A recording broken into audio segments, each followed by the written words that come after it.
do. Life in the bayou was unchanging, summers even more so. There was no Walmart, no movie theater, no entertainments to speak of other than the restaurant and Tater Crib's tiny bar, which boasted 4 concrete block walls, AC that worked most of the time, and a jukebox that played hits from the 80s since he'd never bothered updating the selection. Tilly knew every tune by heart. Like a southern fried brigadoon, this seedy little bayou town had been stuck on a single track, unmoving and morose. After her mother had died and her aunt and uncle had moved away, Tilly had been marooned here, trying to make ends meet to set things right for her brother. Only her efforts were too little and too late. Sweat trickled from her brow into her eye, and she swiped it away with the back of her hand.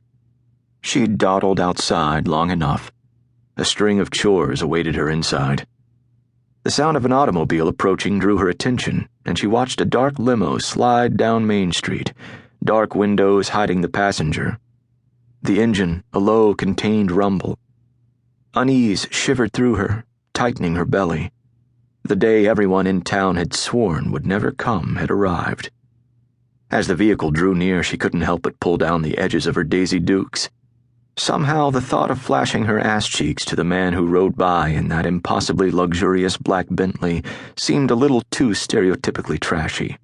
Never mind, that was how she earned her best tips. The car's appearance in Bayou Vert was noteworthy enough that Leroy Duhon stepped out of his bait shop, and Cletus Guidry wiped a greasy rag as he strode from the bay of his auto repair shop to watch.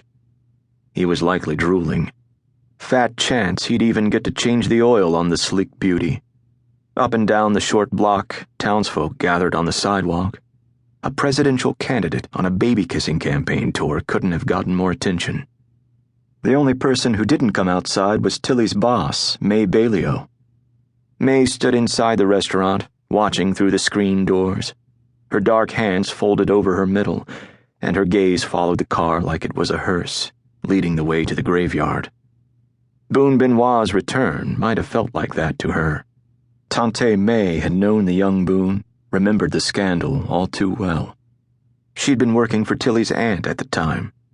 Even for Tilly, the slow procession felt ominous. She'd been a tween when the tragedy struck, and although she'd cried buckets of tears in the days after, she'd recovered, showing the resilience of a child. Not so the rest of her family. They'd worn the pain like open wounds, never letting them heal. Something she hadn't understood until she'd found the little treasure box.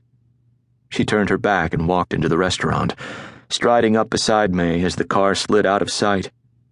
"Man's got brass balls," May whispered, her voice hoarse. Tilly shivered, wondering if everyone felt like she did. Like the ground would begin to shiver and shake before opening up a huge, jagged gash to swallow the entire town. Change was coming. Wasn't something anyone in the bayou was likely to embrace. Hurricanes came and went, flattening buildings, then sweeping them out on rising tides.